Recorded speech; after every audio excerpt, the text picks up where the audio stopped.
جب آسمان پھٹ جائے گا اور جب تارے جھڑ پڑیں گے اور جب سمندر ابل پڑیں گے اور جب قبریں اکھیڑ دی جائیں گی، تب ہر شخص معلوم کر لے گا کہ اس نے آگے کیا بھیجا تھا اور پیچھے کیا چھوڑا۔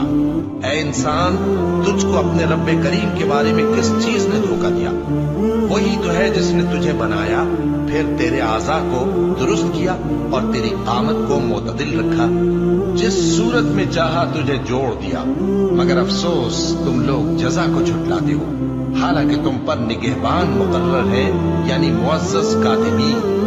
جو کچھ تم کرتے ہو وہ اسے جانتے ہیں۔ بے شک نیکوکار نعمتوں کی بہشت میں ہوں گے اور بدکردار دوزخ میں، یعنی جزا کے دن اس میں داخل ہوں گے اور اس سے چھپ نہیں سکیں گے۔ اور تمہیں کیا معلوم کہ جزا کا دن کیسا ہے؟ پھر تمہیں کیا معلوم کہ جزا کا دن کیسا ہے؟ جس روز کوئی کسی کے کچھ کام نہ آ سکے گا اور حکم اس روز اللہ ہی کا ہوگا۔